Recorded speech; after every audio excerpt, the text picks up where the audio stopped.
What's going on, guys? Just a reminder, the codes for this week, Shoe Grab. First of all, the biggest market in Australia for shoes. Use code CLEARY on shoegrab.com.au for $30 off ASICS Night Performance sneakers. Plus, we've thrown in some exclusive sneakers. Just type in Bloke in a Bar on Shoe Grab's website and you get the discount on what we just said. And also, the other code for menu log is McInnes.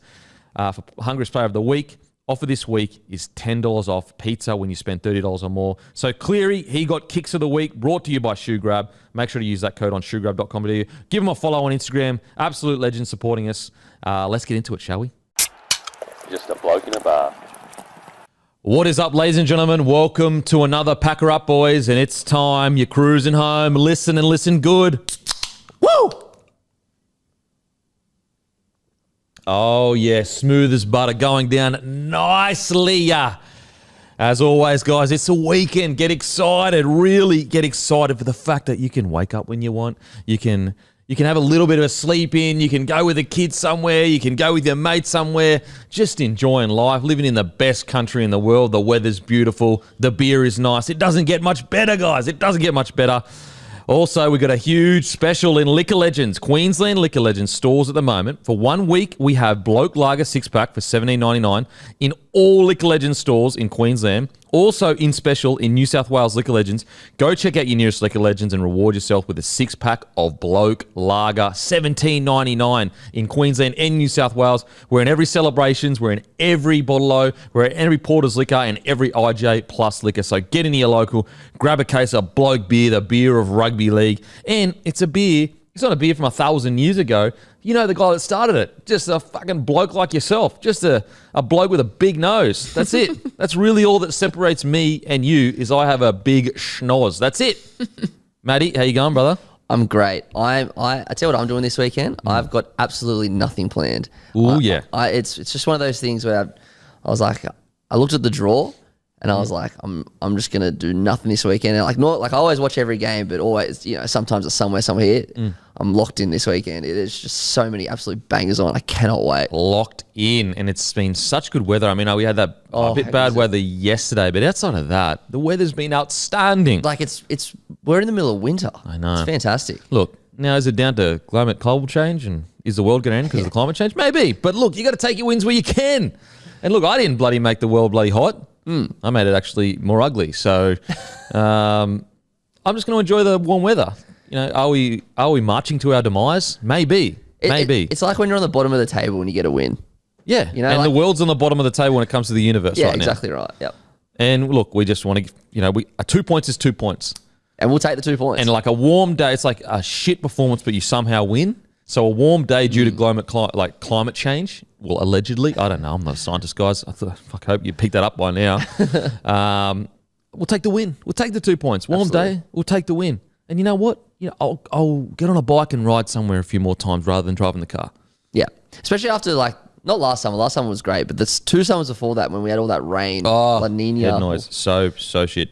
I saw the movie Oppenheimer the other week. Oh, was it good? Oh my God. It is so hectic. Now look, if you're a person that doesn't like serious movies that are very talk movies, as in there's a lot of talk and there's a lot of politicking and a lot of, seeing deeper things, deeper, principles to talk about of right and wrong and, all of that kind of stuff. If you don't like that depth and you enjoy the fun stuff where it's just real popcorny, then probably not the movie for you. But if you like to sit down and really engage with important topics and, mate, Oppenheimer is outstanding. Outstanding. I consider myself. Are you a movie buff? I don't think you are. No, it's funny. So I didn't realize I wasn't a movie buff until I met my girlfriend and then every day she'll say, have you seen this? And I'll be like, oh, no, I haven't seen that. And then that slowly became a thing. And I realized that I just haven't watched movies. Yeah. I reckon I watch 10 documentaries every movie. So you're a doco man? Yeah, and when I watch movies, so this is why I want to watch that. I like things that are based off real events. Yeah. So you're a serial killer. That's why. That's pretty much why. You're a chick that loves you know what? Oh, yeah. I knew women were very hard to understand. Look, I knew it. Look, I'm not going to sit here and say I know women. I'm not going to sit here and say that. I don't think any man that says that they know women, he's a liar. But I tell you what shocked me the most since podcasting's been introduced is how much you women, and there's about 10 of you listening right now, maybe 5, love serial killer shit. Like, what is with women and just frothing a serial killer podcast? Yeah. Like they'll listen to a serial killer or like watch a hectic show like with a serial killer in it, and then they'll be sleeping like a baby 5 minutes later. That's the thing. They'll watch it at 11 at night.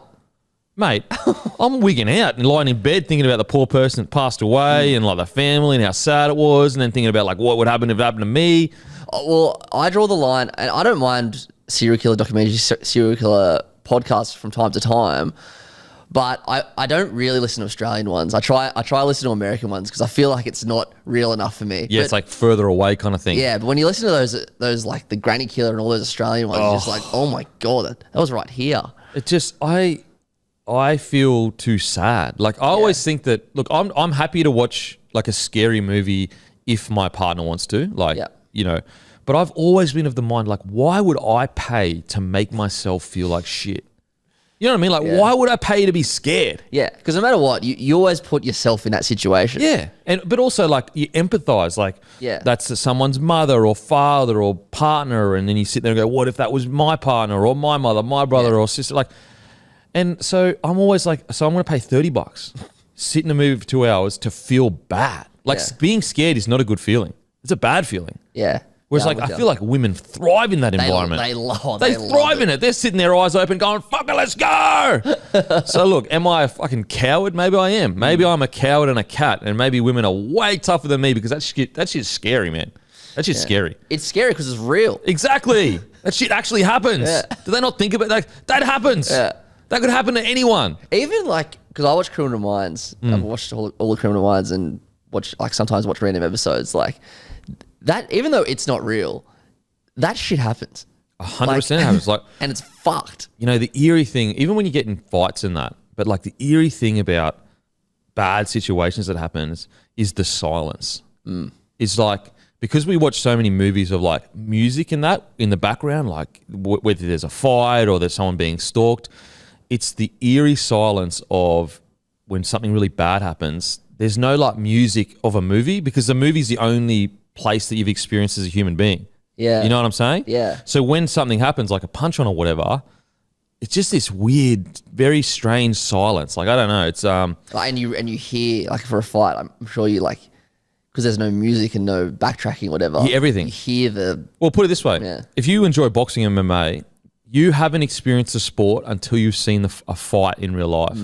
Because you don't understand how brutal it is. You watch it on TV, it looks brutal for sure. There's no denying it looks brutal. It's not even, it doesn't hold a candle until you go watch it in real life and hear the contact of a genuine fight or something like that. Yeah, I've only been to one. I went to Gal's last fight like 6 months ago or a year ago, and I was like pretty close to the ring, and that was my first time going. Crazy, hey, brutal. Shit. It's brutal, eh? Yeah. Even like, this is nowhere near as crazy, but even when you watch the races on TV, like the horses, then you go to the track. And then you listen to all these horses, these giant creatures. Yeah, the giant creatures, You look at them, you think they're huge, and then you hear them just running. You're like, holy shit. Yeah, 100%. You never really get the real feel for it on a TV. I always wonder, like, will we ever get to a point where watching something on TV will be like seeing it through your eyes? I think so. Like, will it be 24K? Yeah. Because, like, even when you've got this, like, 8K picture, you can still tell that it's a TV. Whereas, like, will it get to a point where it looks like you're literally looking through a window? And how buzzy will that be? When your brain thinks you're looking through a window. Yeah. You'll honestly get dizzy probably. I think we'll definitely get to that point. How wigged out. Because they're talking about metaverse and stuff, and like putting helmets over your head, and like even like VR stuff now, like it'll get to that point for sure. But like the only problem is that the eye is such a complex part, like organ, that you would have to, I guess, replicate a picture to be able to take in that many like bits of light that the eye can. Yeah. And so I wonder, like how long would it be before we can create an image that releases as much light as if you are there? Yeah. Okay. Because that's what it is. Like, I'm pretty sure. Like, this is purely just a dumb fucking idiot talking, but it's like the reason why this looks all real is because the amount of light that I can see. And so whereas like on a TV screen, there's only a certain amount of light and color in that you can see. And I wonder like how long it'll be until they can replicate. Like you've been there quadrillions. Oh man, it just weeks me out to think of looking through a TV and it's actually just a window to a degree. But yeah, back to serial killers and that. It is bizarre to me. Like I just don't understand the idea of, they love it. They absolutely love it. Maybe they look at us with sport, maybe.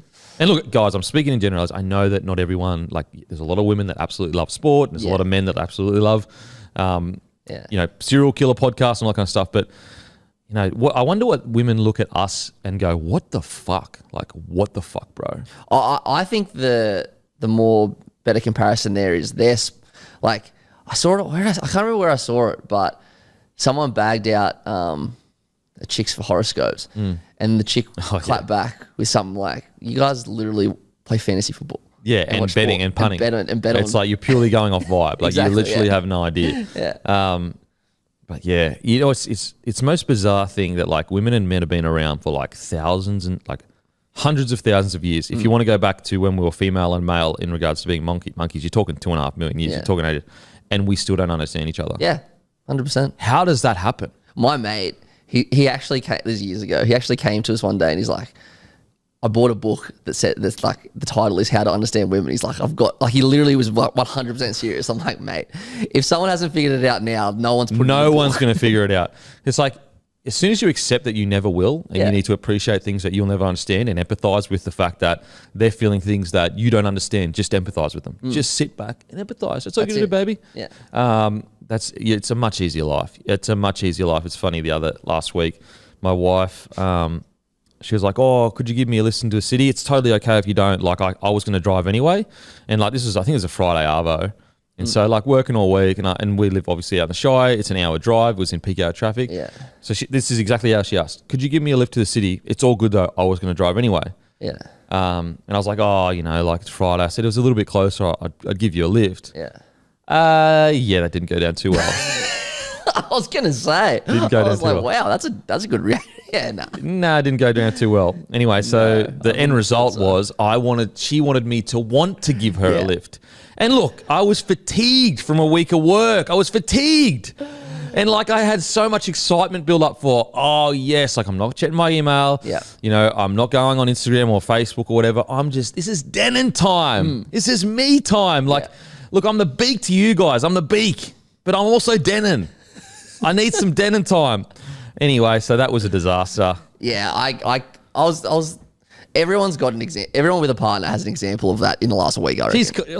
Look. I said to her, look, just, and this is I was tiptoeing. I was like very in politician stage, like negotiations, tiptoeing. I said, look, to be fair, you did say that you were going to drive anyway. And that is why I was like, if you had said, Denon, can you take me to the city? I would have said, of course I can. But because you added in that, I'm going to drive anyway, so it doesn't matter. Yeah. That's when I was like, oh, well, it doesn't matter, then it doesn't matter. But I didn't get that she's a woman. And she's also pregnant.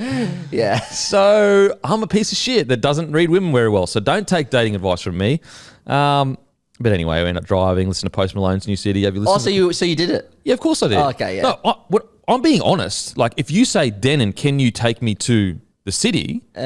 Yes, of course I can take you to the city. But if you say, Denon, can you take me to the city, but it doesn't matter because I was going to drive anyway, I'm thinking, oh, well, if it doesn't matter, then why do I have to drive an hour and then an hour back? It's 2 hours. Because if we phrase it like that, we're giving them an out because that's how we're built. That's how I communicate. Yeah. If I need her to take me to the city, I'm saying, do you want, may you please take me to the city? I need you to.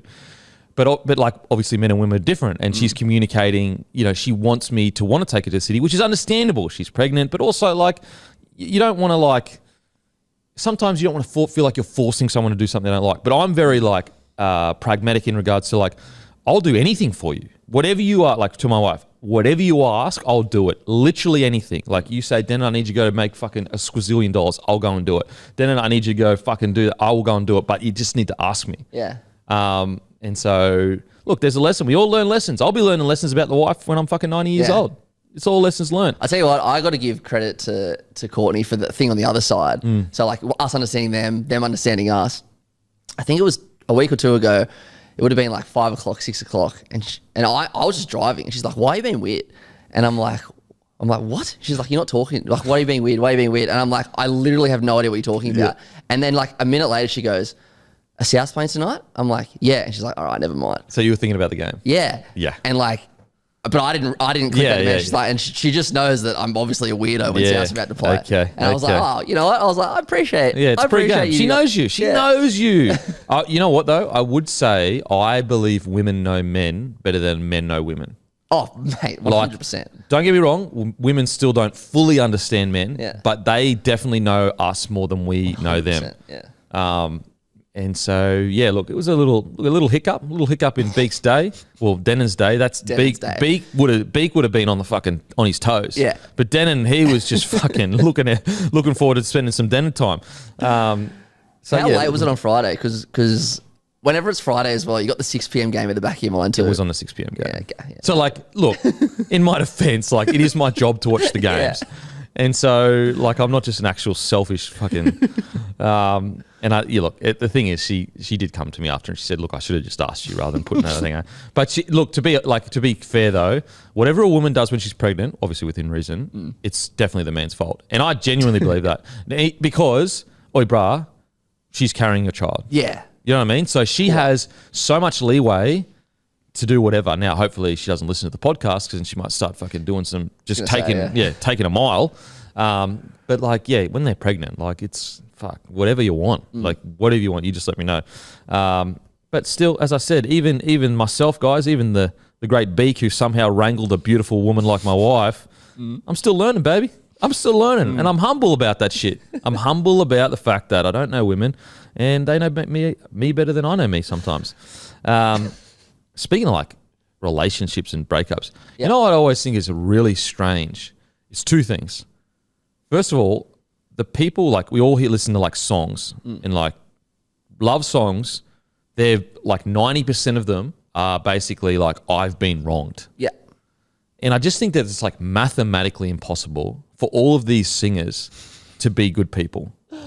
I think singers need to look at themselves in the mirror and say, you know what, maybe I'm the problem. Maybe I'm the problem. Because how is it possible that 9 out of 10 singers are the ones that got wronged? That's a great point. Because like look at someone like I don't want to say Taylor Swift because that's like a cheap shot. But she did come around though because she made that song I'm the Problem recently on her last album. Did she? Yeah. Me, hi, I'm the problem, it's me. Oh, the anti-hero. Yeah. Anti-hero. Right. Yeah. So she even was like, you know what? Maybe I'm the problem. Yeah, I got respect, mad respect. Yeah. But you're right. Like, you're right. Because like most songs aren't, I fucked up. I'm a piece of shit. Yeah. Like the only one that did that is like The Weeknd, and he changed R&B forever. Yeah. He came out and just basically started singing like, I'm a piece of shit and I'm going to keep being a piece of shit. And like what's weird is like, you know, we all sing along to it like, yeah, it's the best song ever. It's like I'm literally singing about being a piece of shit. I know, right? But yeah, like with songs, like honestly, I've thought about this for years. Like it's just mathematically impossible for all singers to be good people. And I think singers need to have a good hard look at themselves. Also, what's crazy, and we never ever think about it when we're listening to it, is like, think about the person that the song is about.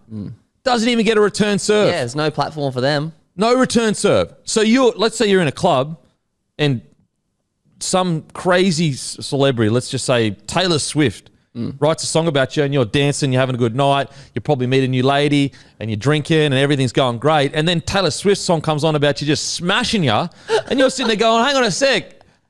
Look, some of it's true, but not all of it's true.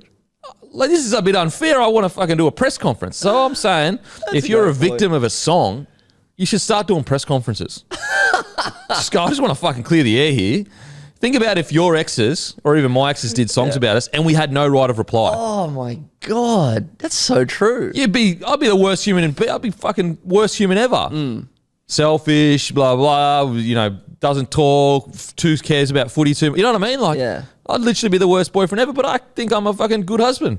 And you're right about, like, imagine if you're in the nightclub and everyone's singing that song and it's about you. Yeah, and they're like, fuck that dude that broke Taylor Swift's heart. He's a piece of shit. And you're like, what the hell, man? And even someone as big as Taylor Swift, like, she has celebrity ex-boyfriends who get... So you would know. Who get smacked. Like, Jake Gyllenhaal, her biggest breakup song, in my opinion, All Too Well, is about him, apparently.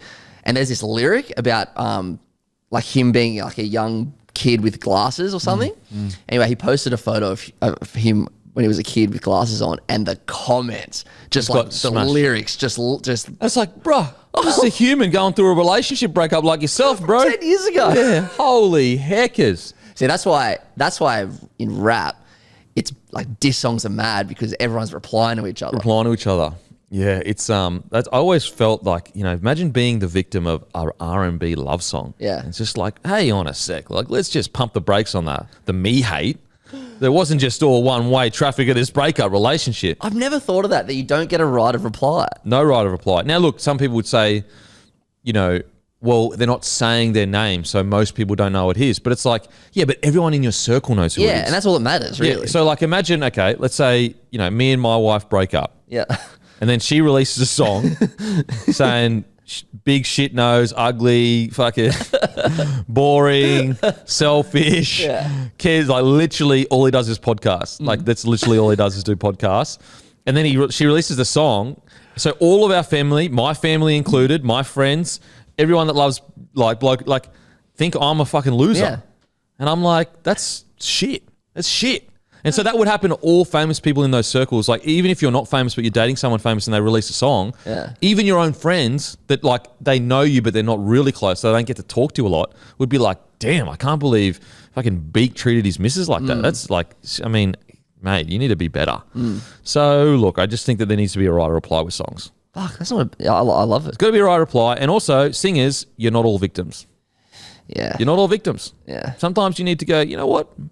This is my 10th love song about being treated poorly.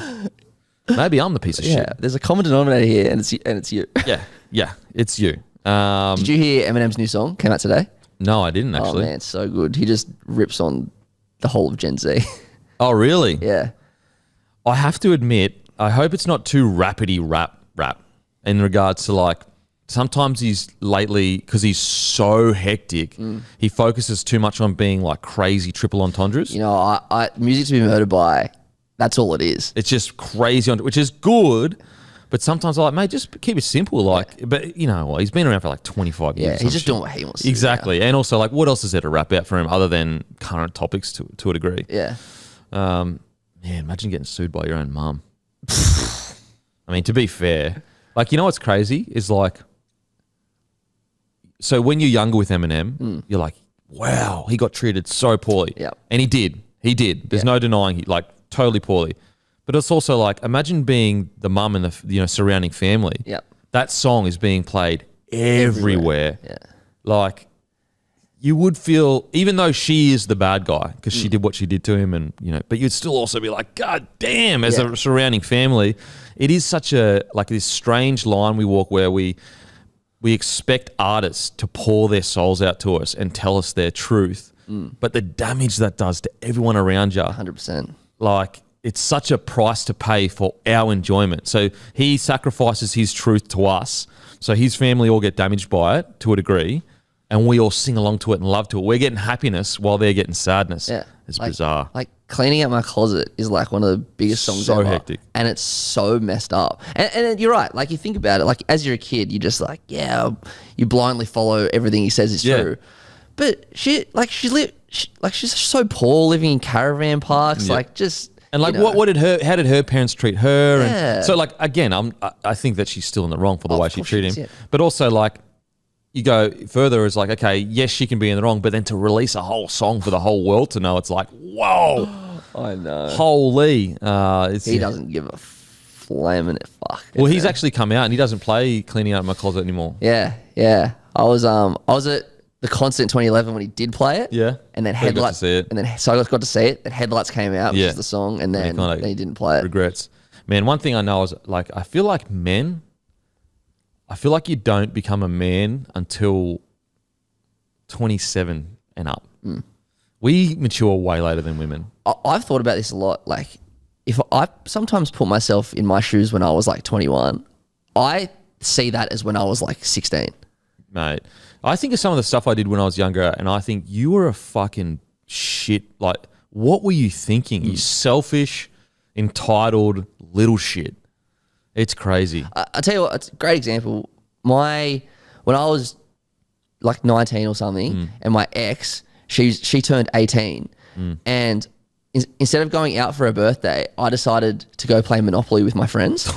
And no one spoke up. We all just thought, yeah, sweet. Yeah. And we all look at that back now and going, what were all of us thinking? Yeah. Like, what did, like, we, Men are so selfish when they're young. when they're young. They're so selfish. It's not, I believe until they get to 28, 29 is when they start realizing, oh, actually there's other people around me that I need to actually be good to and respect their wishes. Not respect their wishes, we respect their wishes, but empathize with them and hear them out and not just think about me.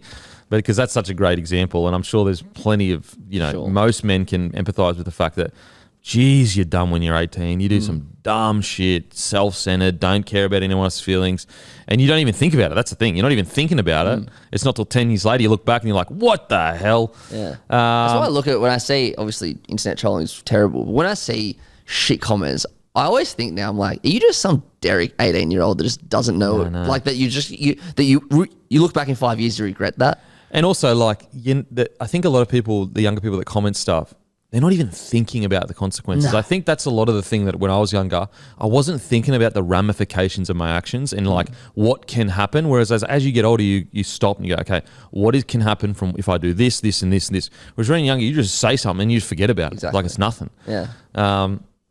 Anyway, let's get into Roosters. Defeat Manly.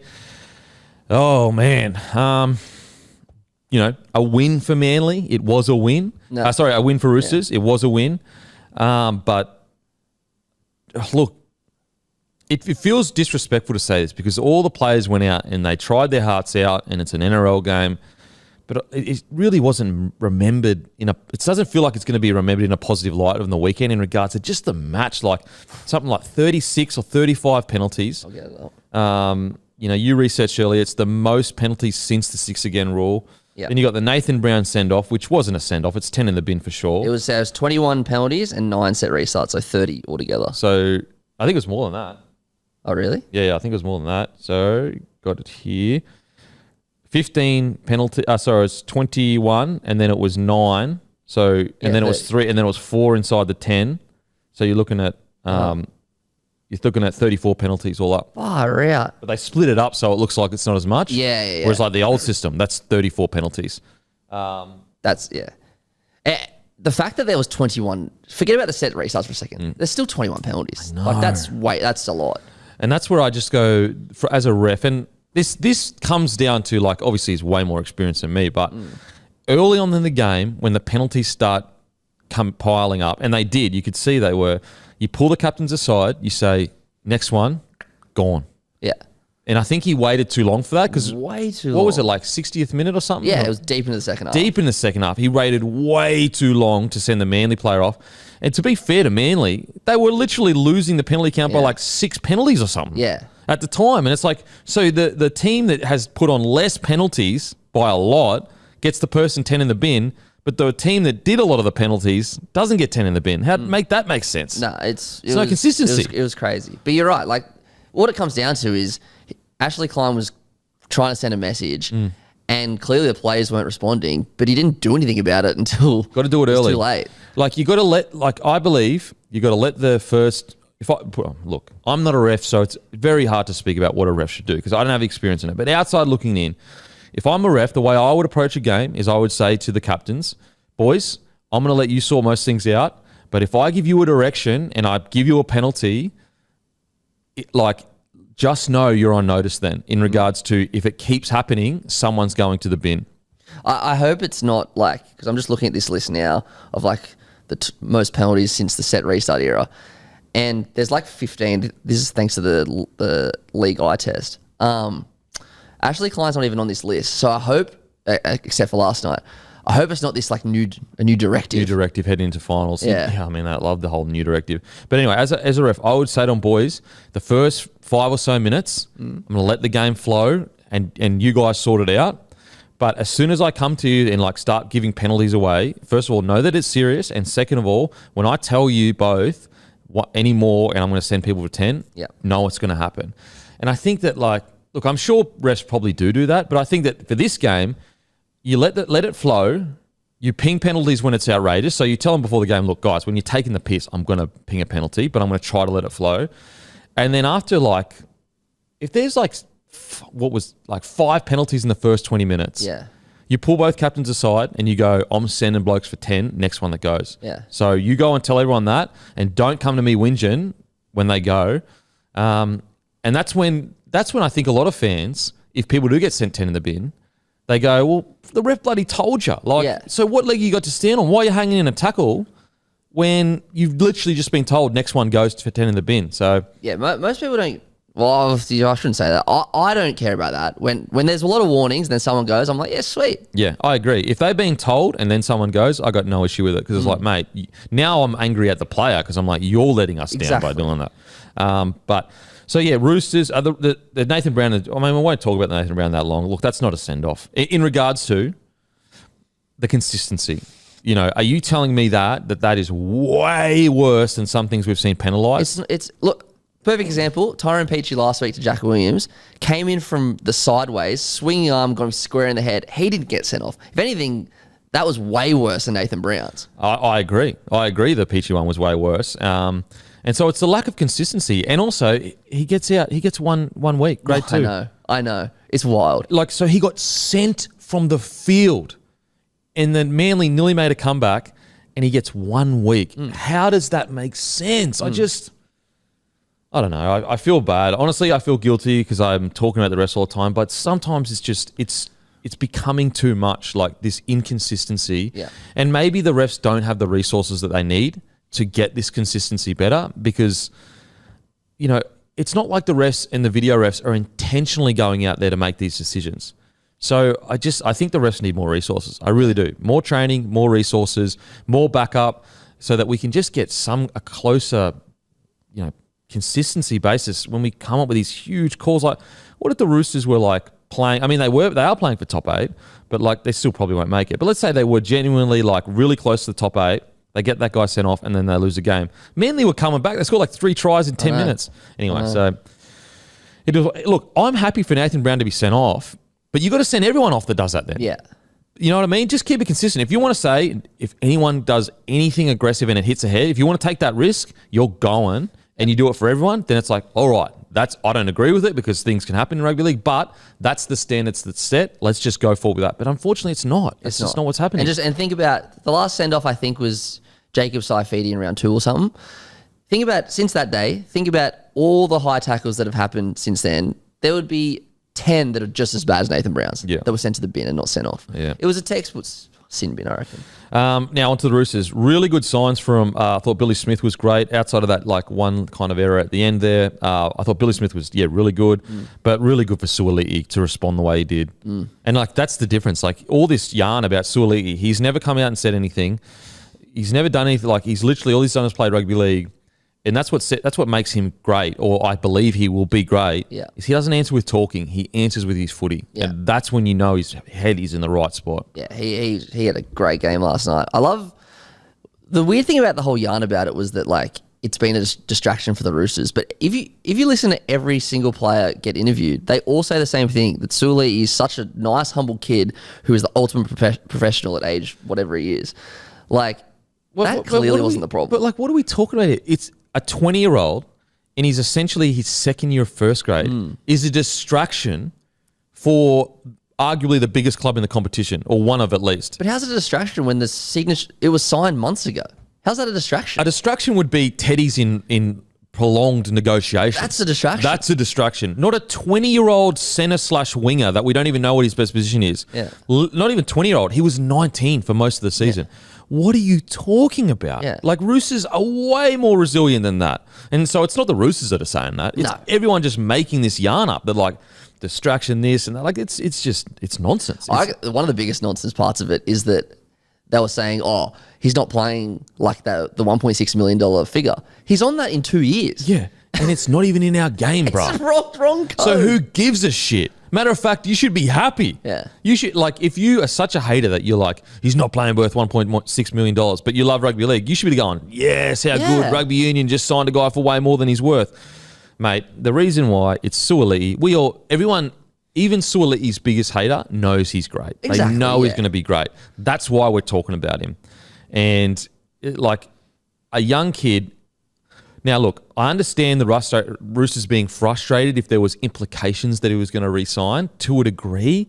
But look, the facts are he may have, not him, but his management may have said that he's looking like re-signing. Yeah. But the facts were, from day dot, he was putting in clauses to be able to release him if he wanted to go somewhere else. Exactly. That's why South didn't sign it. Exactly. It's very well known. He hasn't been sneaky about this.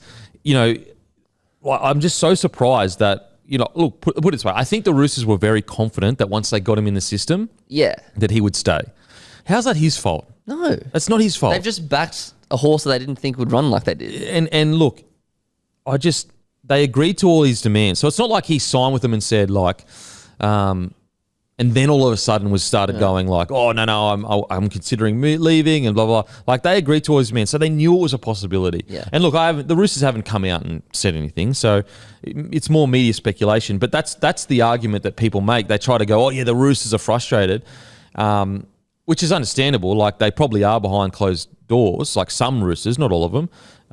But at the end of the day, like he has been pretty upfront about what he wants to do. Yeah, exactly. Like when he came into grade, if you said he was playing rugby union, I mean, we spoke about it. We are like, yeah, probably I could see him playing rugby union in a couple of years. Like we were anyway. So I just hope Suaalii takes a lot of confidence out of that. I just want him to play good footy. He's a superstar. He's a great young kid, and this is, you know, unfortunately, this is the price of greatness in this country. They'll build you up and they'll chop you down as quickly as they can. Now, not everyone. I just hope Suaalii remains A, it's not everyone in the media. It's actually just a small amount of people. Yeah. And B, the people that really care about you, the fans, they love you. And so it can get hard. I'm sure it gets hard when you have all these headlines about you. I've never experienced that. So you have all these headlines about you. It'd be really hard to kind of be like, you know, hang on a sec, that's not the truth. But I guess, you know, as a star, you just got to say it's a price of admission for greatness. Yeah. It's really just the way it is. And whether it's right or wrong, it's just the price. I guess as well, one positive you can take out of it, same with the Latrell comments this week, is that for that one really negative, incorrect comment, there's been a million positive comments in response. It's so hard to put that in perspective, but it's true. And you just got to, like, if I'm a young Suaalii, I'm going and watching the footage of Latrell out at where they play, Tamworth. Tamworth. Go and look at that footage. Now, look at how crazy the fans were going for Latrell. If you just read the headlines, you would think that's a different player. Yeah. You would think, how do all those people love Latrell? He's supposed to be the most polarizing player ever. No. Latrell is one of the game's biggest superstars, and for good reason. And it's the same as Suaalii. When he does come back, because I think he will come back, he has the opportunity to do the same thing and just put your head down. You'll feel the love everywhere you go, just like Latrell feels the love. And the headlines that come, unfortunately, it sucks, but it's just part of the being great. It's just part of greatness. Yeah. So I thought he was outstanding last night. Really got back to his strong ball running. Obviously got the try. Kicking. Oh, mate, those first two especially were unbelievable. Now, so look, good win for the Roosters, but I got to say, like, geez, they just don't look anywhere near the side they were. No. They don't look anywhere near. And their attack, I am genuinely shocked at their attack is just... You know, the one thing with the Roosters, they've had a crack all year long. They really have. And you cannot rob them of the fact that they've had a crack. But they just don't seem to be clicking in an attack, and they've seemed to have gone away with what has made them so great. And look, I got to say it, and this is out of like total respect for Teddy. Like, he is a Hall of Famer to me. He's one of the greatest fullbacks in the game. But I do think that like he may have to just change the way he plays in good ball, or even just plays in general. Like, a lot of their tries came when he wasn't even out the back. I think it was only one of them was a tap on. And so I think sometimes he looks like he's struggling because he's a captain. So he's like feeling like I've got to get in, get at first receiver and change the game. Because for so many years, because they've had the most amount of injuries of anyone in the last 5 years, he's had to do that. But I look at it and I go, I just think that maybe this offseason needs to go away and reinvent himself because... Look, we saw Darren Lockyer do it when he went from fullback to 5'8", reinvented himself. Billy Slater had to do it to a degree when he came back from his shoulder surgery. As players get older, they all have to do it. And I think Teddy's getting into that area where maybe he just needs to just tweak the way he plays a little bit because it just doesn't seem to be clicking for him at the moment. Do you and this is by no Don't get means. me wrong, he was still good last night. Yeah. But I mean, I'm talking about the level. Like, Yeah. Teddy's a GOAT. He's a GOAT. This is by no means a demotion. But do you say just make Hargraves captain next year for 1 year and just concentrate on being Teddy? Yeah, maybe. Seriously, that's it's hard because you don't want to disrespect Teddy because exactly. he's a Hall of Famer and he has done so much more in the game than we could ever dream of. But I just want what's best for Teddy. Same. I just want what's best for him. And even talking to the ref, he seemed frustrated. And I've just noticed the last few weeks very frustrated. Talking to the ref a lot, and a lot of his ball playing, it just doesn't seem like stepping inside back a lot. And I just think that he may need to go away and go, you know what, like maybe my best role is to step back a little bit and let my halves just control the game. Yeah. And so he was still really damaging through the middle. We saw all that line break. Yeah. There were just a few times in good ball. I think in the first set, like he was literally ball playing one off the ruck. And I'm like, first set, and the 7's not doing that, or the 6, like it's almost like not really what a fullback should be doing now. Like what should a fullback be doing? I don't know. I don't know what the rules are for a fullback. Yeah. But yeah, I just think that maybe he's getting to that point where you go, you know what, maybe give the keys to the castle to your 6 and your 7 and your 9 and just get a bit wider in a good ball and allow them to just dictate, and then you just try to play your role in that. As I said, I'm an absolute fucking nobody. This is just outside looking in, wanting Teddy to really finish his career on a high that he deserves. Because the last thing I want is for Teddy to be frustrated for the last couple of years of his career and not be remembered to be the great that he is. Exactly. And it's not like he's slowed down or anything. Like he was the best fullback in the comp up there like just a season ago. Yeah, maybe just less is more for Teddy, as you said. Just a little tweak. Get a little bit wider. Trust the 6s and 7 and 9 to get where they need to get, and just focus more on, I guess, put it this way. I would love to see Teddy try being a try assist guy.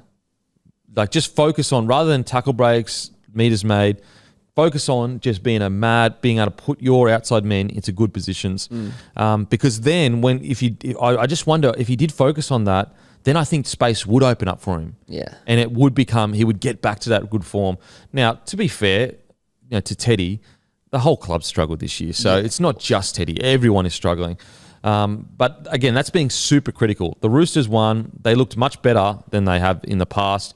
I actually thought Hutchinson just kind of straightened them up a little bit. I thought it was good. And just simplified their game. Just kept it real simple. I know a lot of Roosters fans, see Hutcho more as a 14 or whatever, but you know what? Sometimes less is more. Yeah. Like sometimes less is more. So the good thing, I think, for Roosters fans, they could take a lot of ways. At least the Roosters have hung in and fought. Yeah. They keep fighting. They keep just keeping their season alive by some small. There's got to be something to be said for that. Yeah.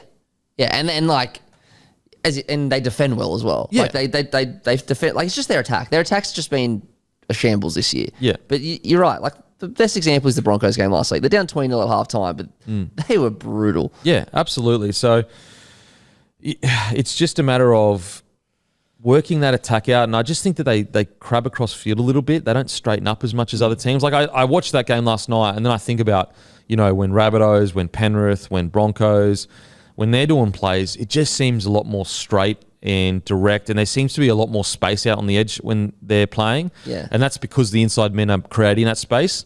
And I just wonder whether, I just wonder 6 and 7 going forward, will the game plan change to make them straighten up a little bit so that their outside men can get a little bit more space? Yeah. Because we saw when they got a little bit of space, Billy Smith bloody scored a try.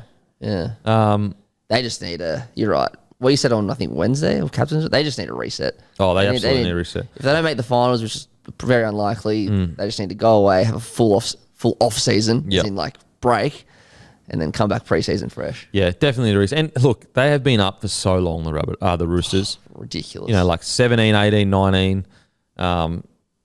Like they've been basically a top 4, top 5-ish side for a while now. And like they fought tooth and nail in 21. Yeah. Like they had that huge run last year. Yeah. You're right. So, look, it's a disappointing year. I think we can all accept that. Positives are they've continued to show fight. It hasn't been a complete disaster internally in regards to like, it doesn't sound like there's like players not getting along and all that kind of stuff, which from what we can tell. Yeah. So look, they got the win. That's all you can ask for at the moment. It's that's really all you can ask for. Outside of that, in regards to playing well, was interested with the Brandon Smith and Sandon Smith's rotation. You know, is Sandon going to be a 9 going forward? I'm not sure. I mean, he's looked pretty good in the halves. He's looked half decent. I just what's the plan there? You know, especially with I don't know that there's Sam Walker still lingering around. So who knows what the plan is? Cheese has gone from 75 minutes last week to 47 this week. Yeah, and so that's where I'm a bit like, okay, what's the plan here going forward? Which is weird because like he got 75 minutes last week, then Jake Turpin gets dropped, and you're just like, shit, is Cheese going to play like the whole game? And then he plays half a game again. It's just weird. Positives, Sua Wong. I think he's got a lot of upside. I cannot wait. He made 55 tackles last night. Fuck, really? Yep, 55 tackles. There was one stage I think it was about 40 with no misses. I was Devo, his try got disallowed. Yes. No, well, he got his try. Didn't he get disallowed? For double movement? Was it?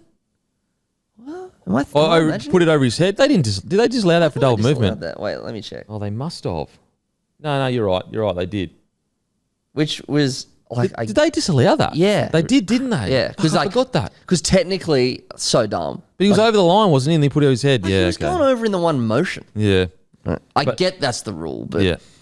But yeah, Sua Wong, I really, I'm excited for him. Like Manu's first try, one of Manu's tries when he picked up from dummy half, it was all because of the Wong play the ball. Yeah, from before. Yep. Beast. Just getting started. Young fella, I think he's 20 years old. Billy Smith, I know he came back and he played well. There was a couple of games where he just made a few errors or whatever. I thought he was great last night. Yep. I really thought he was great, and it's really exciting for, the Roosters. If he can keep developing as a player, having a centre combination of Manu Smith, very dangerous. Fantastic, yeah. When you look at this back line, Suoli'i, Manu, Smith, Tupou, Tedesco, that should be able to battle any back line in the competition. Yeah.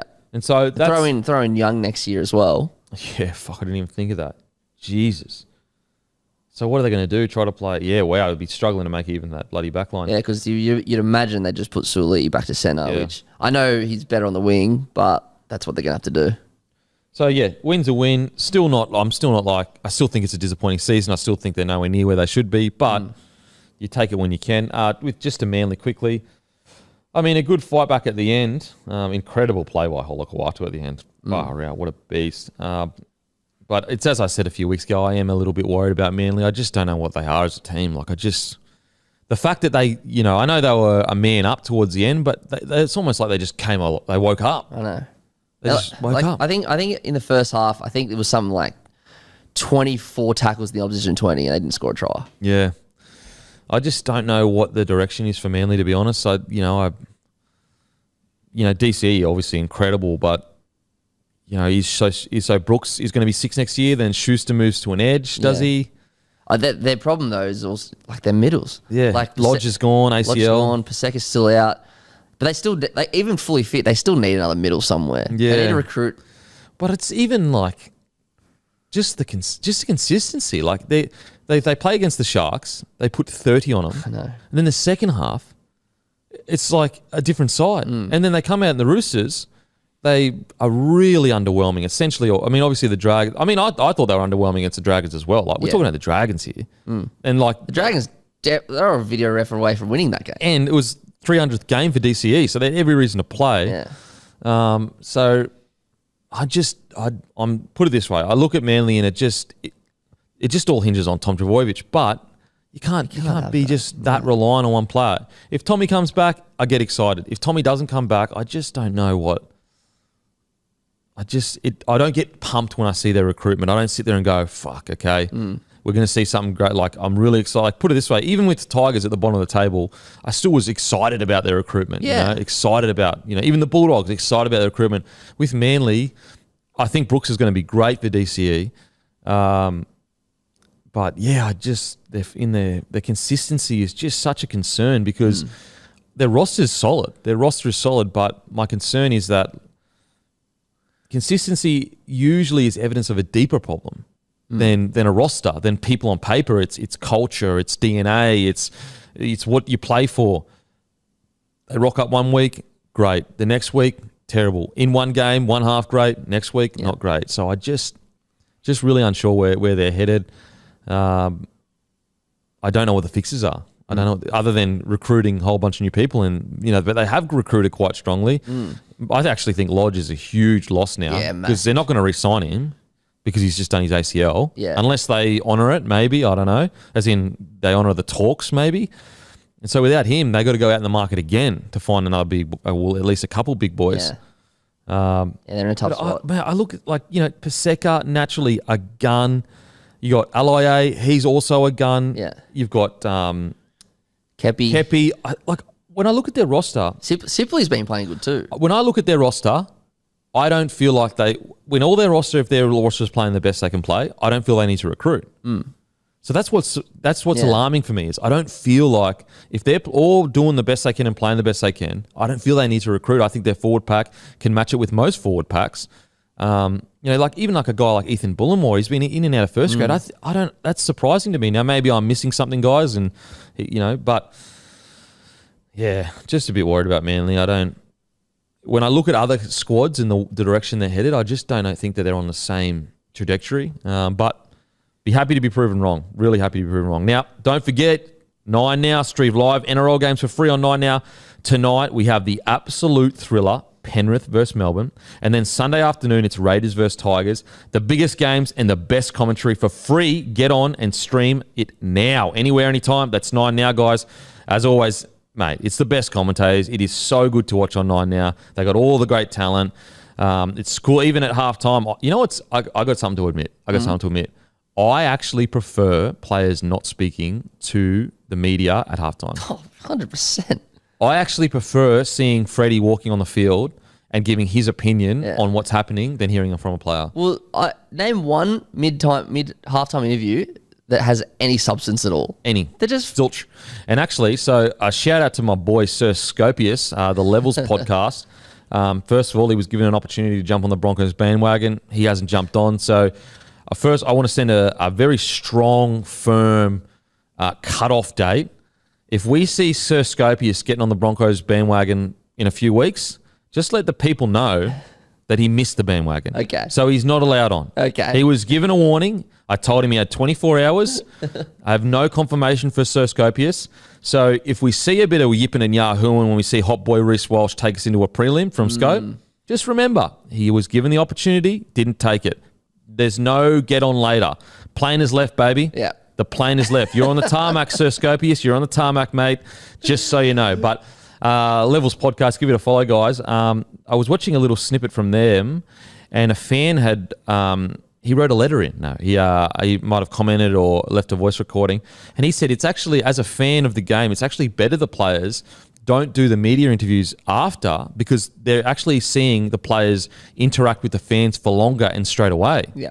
So instead of the players, usually it's the star players that get interviewed after a game. So instead of Kalen Ponga spending 20 to 30 minutes, getting interviewed by all these different people so that, fans can't stand around and wait, all the players are going straight to the fans and immediately signing things, taking photos. And so from that perspective, fans are actually enjoying it more because they get immediate contact with their superstars as soon as they walk off the field. 100%. And compare watching a 5-minute interview to... That kid is going to remember that for the rest of his... For example, I'll say this story just because he's talking about Levels podcast. When I was in year 3 or year 4 at primary school, I got a call to go to the front office.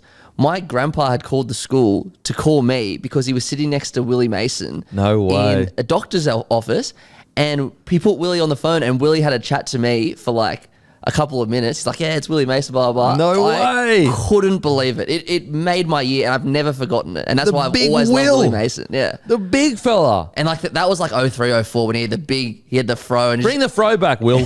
And come on, Bruss. I was never a Bulldogs fan, and I adored Willie Mason from that day. Holy. So just little things like that, players going around and doing things like that, kids remember that forever. Yeah, you don't remember a 5-minute bloody interview after a game. No way. But just quietly, bring the fro back. Big Willie. Oh, no, that was the best. Come on, bruh. Still for the people. Content. Be a slave to the content game, brother. Shout out to Levels Podcast. As I said, guys, follow them on Instagram. Also subscribe to their podcast. Plus YouTube. They've got YouTube. Great podcast to listen to. I watch all their snippets and that. So, See what I learned from Levels for their last podcast? Latrell's on 98 tries. Oh, really? I didn't know he was even that close. Yeah, wow. He's only played 157 games. Big Trelly Mitt. That's a great record. I really think that when he's done, we're going to regret how much we didn't appreciate what he brought to the game. 100%. We are really going to regret how much we didn't appreciate it. Like, for example, how much do we regret, like, not appreciating Greg Inglis when he was here as much as we should have? For sure. Like, he was so good. Anyway, now let's get into tips. Let's get into tips, baby.